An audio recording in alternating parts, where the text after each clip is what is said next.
Bab 4961, kembali. Ayah, saudaraku telah ditangkap. Kita harus menemukan cara untuk menyelamatkannya. Jika semuanya gagal, kita bisa menyerang kota Feihu dan bertarung sampai mati. Kata Niu Li pada Godfly. Jangan khawatir, meskipun mereka menangkap saudaramu, mereka hanya ingin memerasku dengan imbalan harta karun dan sejumlah sumber daya. Mereka tidak akan melakukan apapun kepada saudaramu. Membunuh saudaramu tidak akan ada gunanya bagi mereka.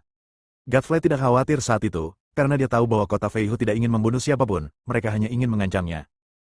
Tapi kau tidak bisa tidak menyelamatkan saudaraku, kan? Kata Niu Li. Siapa bilang kita tidak akan menyelamatkan mereka? Kita hanya perlu menunggu. Flying Tiger City akan menghubungi kita atas inisiatifnya sendiri. Godfly melirik Niu Li dan berkata, tidurlah lagi. Kamu tidak perlu khawatir tentang masalah ini. Meskipun Niu Li tidak yakin, dia berbalik dan pergi. Sapi tua, di mana harta karun itu? Bisakah kau membawaku melihatnya? Dev sangat penasaran dengan tempat harta karun itu. Saudaraku, tanah harta karun itu hanya bisa dibuka sekali setiap 1000 tahun. Sekarang sama sekali bukan saat yang tepat. Jika kamu memaksakan diri masuk, kamu akan ditekan oleh jalan surga dan masa hidupmu akan sangat berkurang. Kata Godfly. Kehilangan umur, Dev agak terkejut, mengapa ada penindasan seperti itu dari surga? Bawa aku melihatnya terlebih dulu, tapi aku tidak harus masuk. Melihat Dev bertekad untuk pergi, Godfly hanya bisa mengangguk dan berkata, baiklah, aku akan mengantarmu ke sana terlebih dahulu, tetapi jangan impulsif. Jika kamu masuk dan tidak keluar hidup-hidup, itu akan merepotkan. Jangan khawatir, aku tahu apa yang kulakukan. Dev mengangguk. Godfly membawa Dev ke tempat harta karun, sementara Feng Xian dan Bai Yi memilih tinggal di rumah tuan kota. Dev mengikuti Godfly dan terbang selama beberapa jam. Ketika dia merasa hendak terbang keluar dari seluruh wilayah suku binatang, dia akhirnya berhenti. Melihat tanah tandus di mana-mana, Dev mengerutkan kening dan bertanya, apakah ini masih wilayah kota badakmu? Mereka telah terbang ribuan mil. Jika ini masih wilayah Rhino City, maka Rhino City terlalu besar. Ya, ini masih wilayah kota badak kita, tapi kedepannya adalah wilayah kota harimau terbang, dan tanah harta karun ini adalah tempat di mana kota harimau terbang dan aku sering bertempur memperebutkannya. Tetapi masih ada lebih dari 300 tahun lagi sebelum tanah harta karun itu dibuka.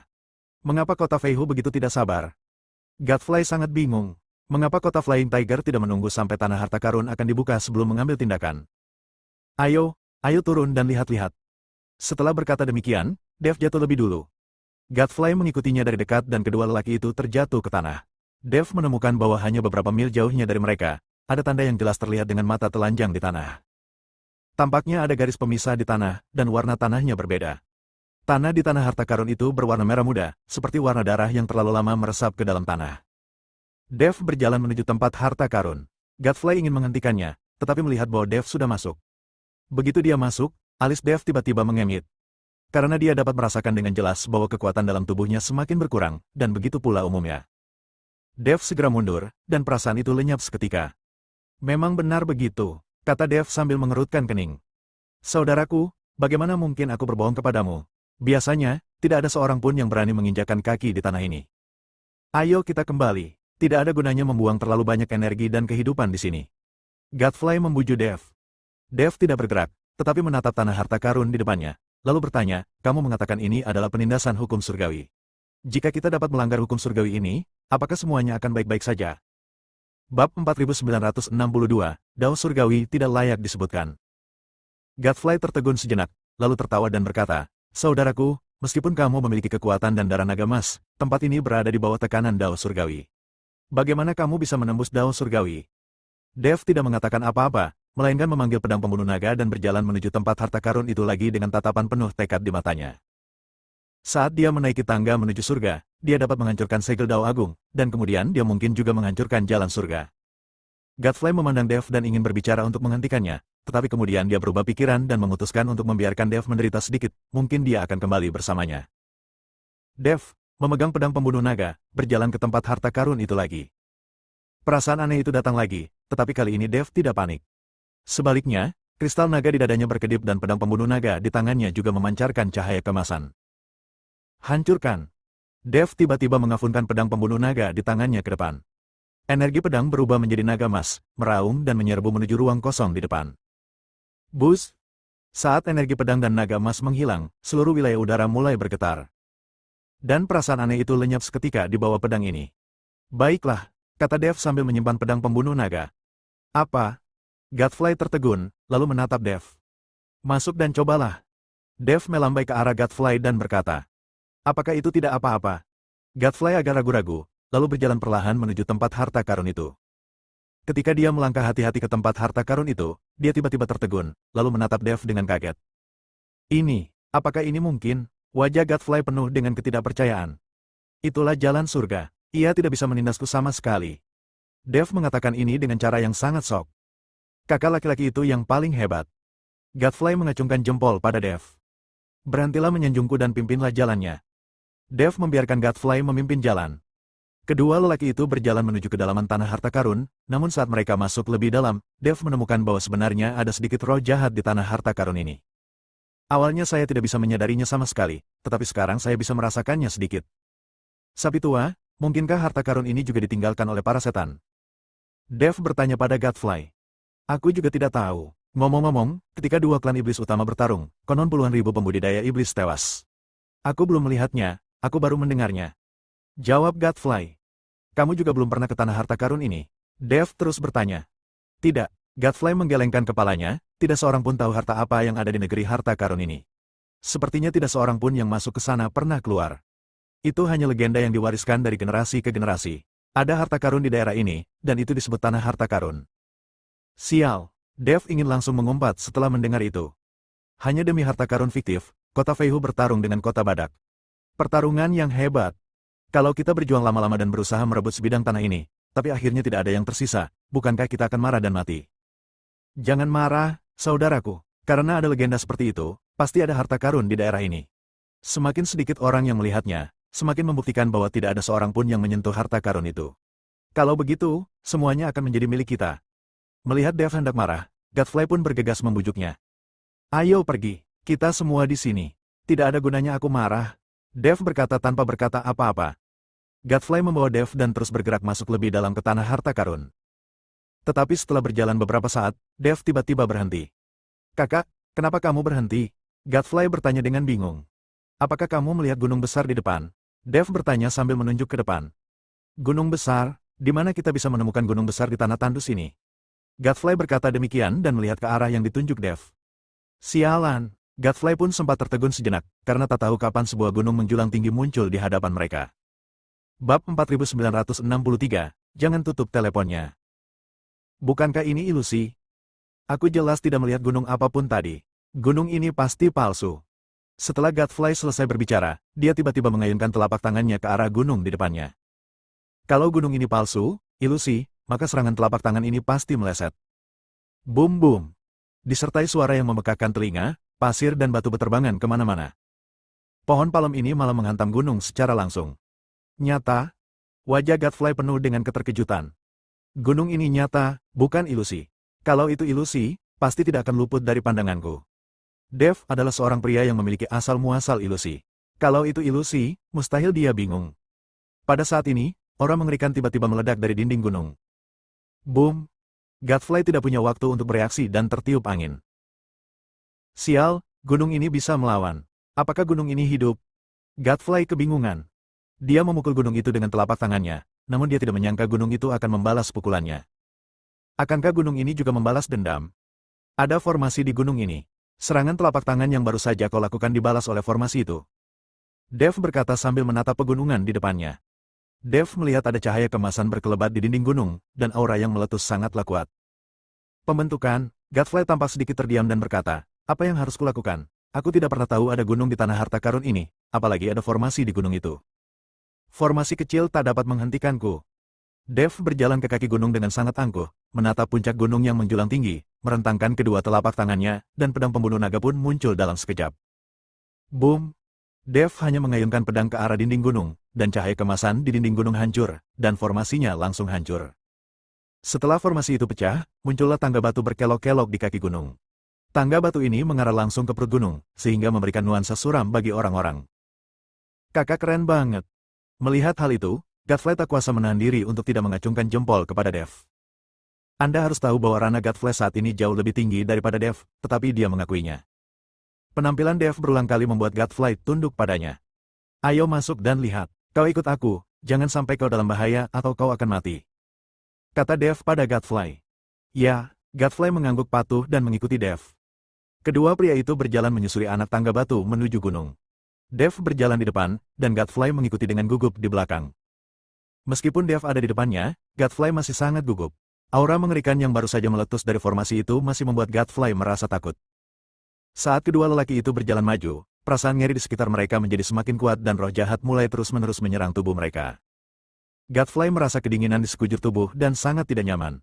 Dia hanya bisa menggunakan kekuatan tubuhnya untuk melawan invasi energi jahat ini. Namun, Dev tampaknya melakukannya dengan cara yang sangat alami. Dia tidak mencoba menghentikan roh jahat sama sekali. Dia bahkan mengaktifkan teknik pikiran konsentrasi untuk menyerap roh-roh jahat di sekelilingnya. Aura jahat ini bagaikan racun bagi Godfly, tetapi bagi Dev, mereka adalah sumber daya untuk berkultivasi. Setelah keduanya berjalan beberapa saat, mereka tiba-tiba menyadari bahwa tangga batu itu menghilang, dan mereka melihat dinding batu menghalangi jalan mereka. Dev dan Godfly menatap dinding batu di depan mereka. Dindingnya diukir dengan rune padat dan memancarkan cahaya aneh. Susunan dan kombinasi rune benar-benar di luar pemahaman mereka. Itu tidak tampak seperti pola formasi umum dan tidak ada hubungannya dengan sistem penulisan apapun yang dikenal. Apa-apaan ini? Godfly mengernyit dan tak dapat menahan diri untuk mengeluh. Dia mengulurkan tangannya untuk menyentuh dinding batu, tetapi saat ujung jarinya hendak menyentuhnya, dia merasakan sakit yang menyengat. Seakan ditusuk oleh jarum-jarum kecil yang tak terhitung jumlahnya, dia cepat-cepat menarik tangannya dan menepisnya. Sial, aku bahkan tidak bisa menyentuhnya. Bab 4964, Tambang Batu Abadi. Dev tetap diam, menatap rune itu dengan saksama. Pedang pembunuh naga di tangannya telah terhunus, dan pedang itu memancarkan cahaya dingin. Dia menarik napas dalam-dalam, mengayunkan pedang pembunuh naga dengan kuat, dan energi pedang yang tajam menebas ke arah dinding batu. Energi pedang meledak di dinding batu, memenuhi udara dengan asap dan debu, tetapi ketika asap dan debu menghilang, dinding batu masih utuh, bahkan tanpa jejak retakan. Mata Godfly membelalak, dan dia berseru, bagaimana ini mungkin? Saudaraku, pedangmu tidak bisa dihancurkan, bagaimana mungkin? Dev tidak menjawab, wajahnya menjadi serius. Dia mengayunkan pedang pembunuh naga lagi. Kali ini dia menuangkan lebih banyak kekuatan ke dalamnya dan pedang itu bersinar terang. Energi pedang yang bahkan lebih kuat meraung ke arah dinding batu. Namun, hasilnya tetap sama. Dinding batu itu tampak seperti benteng yang tidak bisa dihancurkan, dengan mudah menahan serangan pedang pembunuh naga. Sepertinya hanya menggunakan kekuatan kasar tidak akan berhasil. Dev menyimpan pedang pembunuh naga dan berkata dengan suara yang dalam, pasti ada mata di balik dinding batu ini. Selama kita menemukan mata itu dan menghancurkan formasi, dinding batu itu secara alami akan menghilang. Godfly menggaruk kepalanya dan berkata dengan putus asa, tapi di mana sebenarnya pusat formasi itu? Dinding batu ini begitu besar, kita tidak bisa mencarinya sedikit demi sedikit, kan? Dev memejamkan matanya dan mulai mengalirkan kekuatan spiritual dalam tubuhnya, merasakan fluktuasi energi di sekelilingnya. Persepsinya menjadi sangat tajam dengan bantuan teknik jantung konsentrasi, dan setiap perubahan kecil dalam energi tidak dapat lolos dari persepsinya. Setelah beberapa saat, matanya tiba-tiba terbuka dan pandangannya tertuju pada sudut di sisi kanan dinding batu. Rune di sana tampak berkelebat sedikit lebih cepat daripada di tempat lain, dengan tanda-tanda samar pengumpulan energi. Seharusnya di sana, kata Dev sambil menunjuk ke sudut. Godfly berlari ke arah sudut tanpa berkata sepatah kata pun. Dia mengangkat tinjunya dan menghantamkannya keras ke tempat itu. Akan tetapi, baru saja tinjunya mengenai sasaran, datanglah kekuatan pantulan yang kuat, membuatnya terdorong ke belakang dan jatuh dengan keras ke tanah. Hati-hati, bagian tengah formasi ini memiliki pertahanan yang kuat. Melihat hal ini, Dev bergegas maju dan membantu Godfly berdiri. Keduanya mulai meraba-raba dengan hati-hati di sekitar bagian tengah formasi, mencoba mencari cara untuk menerobosnya. Dev mengeluarkan beberapa batu roh dari tangannya dan meletakkannya di posisi tertentu, mencoba menggunakan kekuatan batu roh untuk mengganggu aliran energi inti susunan tersebut. Begitu batu roh ditempatkan, cahaya rune di tengah formasi menjadi lebih terang, dan kekuatan tolak yang kuat mengalir ke arah mereka. Dev segera mengaktifkan kekuatan spiritualnya untuk membentuk perisai di depan kedua orang itu guna menahan gaya tolak tersebut. Dia menggertakkan giginya dan terus menyesuaikan posisi dan susunan batu roh. Akhirnya, setelah beberapa kali percobaan, cahaya rune di tengah formasi mulai tidak teratur dan dinding batu mulai bergetar sedikit. Dengan guncangan hebat, dinding batu itu runtuh, memperlihatkan pemandangan di belakangnya. Mata Dev dan Godfly langsung terbelalak, dan mereka terpana oleh pemandangan di hadapan mereka. Seberkas batu peri yang berkilauan dengan cahaya kemasan muncul di depan mata mereka, dan batu peri pada urat itu berukuran berbeda-beda. Setiap bagian memancarkan aura peri yang kaya, dan saat aura peri ini berkumpul, mereka menjadi 1000 kali lebih kaya daripada di luar. Urat-urat batu peri itu berkelok-kelok dan berputar, memanjang ke kejauhan, seolah tak terlihat ujungnya. Kami kaya, kakak, kami benar-benar kaya. Godfly melompat kegirangan, wajahnya penuh kegembiraan. Dia tidak sabar untuk bergegas mengambil batu peri, tetapi dihentikan oleh Dev. Hati-hati, urat batu abadi yang begitu berharga tidak bisa dibiarkan begitu saja tanpa dijaga. Dev melihat sekelilingnya dengan waspada, matanya penuh kehati-hatian. Pada saat ini, terdengar tawa menyeramkan dari dalam tambang. Dua semut bodoh berani mengingini batu abadi milikku. Sambil tertawa, sekelompok setan muncul dari kedalaman tambang. Bab 4965, Iblis. Setan-setan ini bentuknya bermacam-macam, ada yang bersayap besar, ada pula yang ditutupi duri. Mata mereka memancarkan cahaya hijau redup dan api hitam terus-menerus keluar dari mulut mereka.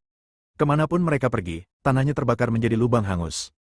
Setan yang memimpin itu sangat besar, tingginya 10 kaki, dengan 3 tanduk besar di kepalanya. Di tangannya, ia memegang kapak perang besar, dan bila kapak itu memancarkan cahaya dingin yang mendebarkan. Melihat setan-setan ini di depannya, Dev merasa sedikit bingung. Orang-orang ini bukanlah manusia atau binatang, bukan iblis atau setan, dan bentuk tubuh mereka sangat aneh. Orang-orang ini bukan iblis sungguhan. Meskipun mereka memiliki darah iblis, mereka adalah iblis. Mereka adalah campuran iblis dan manusia binatang. Meskipun dia terlihat jelek, dia mewarisi kekuatan manusia binatang. Kekejaman para iblis sangat sulit untuk dihadapi. Melihat ini, Raja Iblis Ciyun mengikuti Dev untuk menjelaskan. Ketika Dev mendengar ini, dia tidak bisa berkata-kata, terutama ketika dia mendengar kata hibridisasi. Ayahku adalah seekor naga emas, yang dianggap sebagai manusia binatang, sementara ibuku adalah manusia sungguhan. Kalau begitu saya juga bibrida. Kakak, apa pangan ini? Seram banget. Godfly pun terkejut ketika melihat setan yang ada di hadapannya. Mereka adalah iblis, gabungan antara manusia binatang dan iblis. Kata Dev. Bibrida, Godfly tercengang ketika mendengar dua kata itu. Pemimpin iblis juga sangat marah ketika mendengar kata hibridisasi. Tidak seorang pun dari kalian akan keluar hidup-hidup hari ini.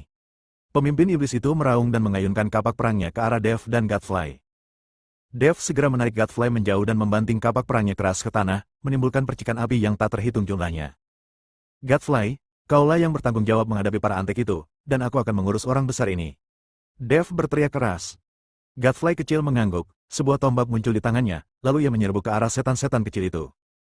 Tombak itu menari-nari, ujungnya memancarkan cahaya dingin, dan setiap tusukannya dapat merenggut nyawa seekor iblis. Namun, jumlah iblisnya terlalu banyak. Mereka terus-menerus keluar dari kedalaman tambang dan segera mengepung Godfly. Dev menghadapi pemimpin iblis itu secara langsung. Pedang pembunuh naga di tangannya terhunus lagi, dan pedang itu bersinar terang. Ayo datang. Dev berteriak keras dan bergegas menuju pemimpin iblis. Pedang pembunuh naga dan kapak perang bertabrakan satu sama lain, menimbulkan suara yang memekakkan telinga, dan kekuatan tumbukan yang dahsyat merusak udara di sekitarnya. Pemimpin iblis itu sangat kuat, dan setiap serangan yang dilancarkannya membawa kekuatan luar biasa. Mengandalkan tubuhnya yang lincah, Dev terus-menerus menghindari serangan pemimpin iblis sambil mencari kesempatan untuk melakukan serangan balik. Namun, pemimpin iblis itu tampaknya telah merasakan ancaman yang ditimbulkan oleh Dev, dan serangannya menjadi lebih ganas. Dia juga memuntahkan api hitam dari waktu ke waktu, mencoba menjebak Dev. Pakaian Dev telah robek oleh api, dan ada juga beberapa luka bakar di sekujur tubuhnya. Namun dia tidak mundur sama sekali, malah tatapan matanya menjadi semakin tajam. Dia menarik napas dalam-dalam, dan kekuatan spiritual dalam tubuhnya beredar liar, dan cahaya pada pedang pembunuh naga menjadi lebih terang. Mati. Dev meraung dan menggunakan gerakan serangan terkuatnya. Energi pedang yang besar melesat ke langit dan menebas ke arah pemimpin iblis. Melihat hal itu, pemimpin iblis tidak mau kalah. Dia mengayunkan kapak perangnya, dan ujung kapak hitam bertemu dengan energi pedang. Keduanya bertabrakan, menyebabkan ledakan besar, dan gelombang udara yang kuat menerbangkan iblis di sekitarnya. Dev terlempar ke belakang oleh gelombang udara dan menghantam batu besar, dengan jejak darah mengalir dari sudut mulutnya. Tepat pada saat itu, teriakan Godfly terdengar. Dev berbalik dan melihat Godfly sedang dikepung oleh beberapa setan. Dia mengalami banyak luka di sekujur tubuhnya dan berada dalam kondisi yang sangat kritis. Jantung Dev berdebar kencang, tanpa mempedulikan luka-lukanya sendiri, dia langsung menyerbu ke arah Godfly. Dia menghunus pedang pembunuh naga, membunuh iblis yang mengepung Godfly satu persatu, lalu menarik Godfly ke sisinya. Saudaraku, iblis-iblis ini terlalu kuat, kita bukan tandingan mereka. Godfly terengah-engah, wajahnya penuh kelelahan dan ketakutan. Bersambung.